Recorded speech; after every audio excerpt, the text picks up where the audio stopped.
qu'à l'issue de l'étape dos, vous allez couper votre fil.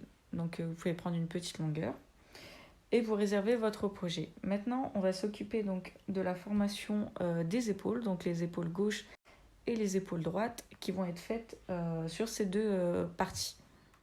Et donc ce sont bien ces nœuds au point mousse que l'on va devoir relever. En fait, ça va être visible sur la lisière.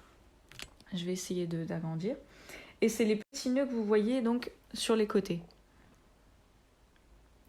Donc ici j'ai un nœud, ici j'en ai un autre, ici j'en ai un autre, et ainsi de suite. Je ne sais pas si c'est visible, mais vous verrez sur votre projet qu'il y a des genres d'entrelacs de fils. Et donc ça c'est considéré comme un nœud. Donc là on est parti, en fait, si vous avez compris ce que c'était qu'un nœud au point mousse. Donc là je suis sur mon premier nœud au point mousse, j'insère mon aiguille, je prends donc mes 40 cm de fil, j'insère donc le côté avec la pelote face à moi et le côté avec l'extrémité vers moi.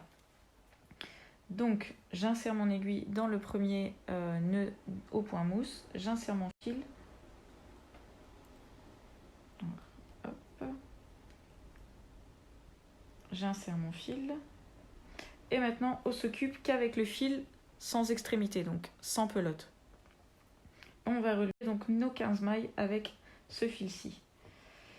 Donc c'est parti. Donc j'insère mon aiguille à chaque nœud au point mousse. Donc 2. Donc maintenant que tu as relevé le nombre de mailles nécessaires pour ta taille, donc moi j'ai relevé mes 15 mailles, tu vas simplement donc glisser ton aiguille de l'autre côté, donc faire entrer l'autre pointe de l'aiguille, de façon à ce que ce fil-ci qui est relié à la pelote puisse commencer un rang sur l'endroit.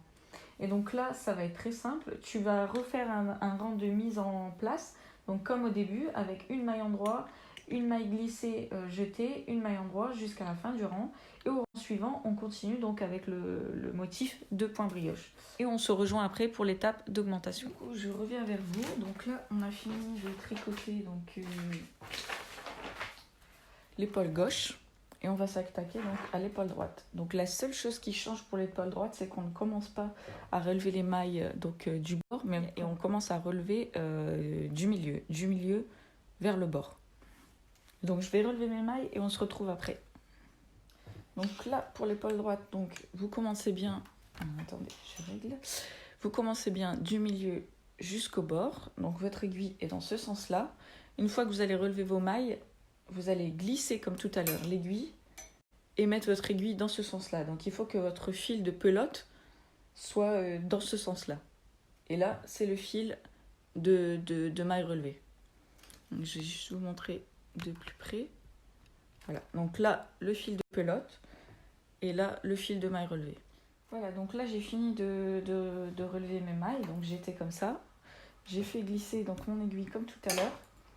Et là, dans le patron, il est indiqué que vous devez en fait suivre les mêmes étapes que tout à l'heure. Donc au pire des cas, elles sont réexpliquées. Mais cette fois-ci, faites attention, on ne coupe pas le fil.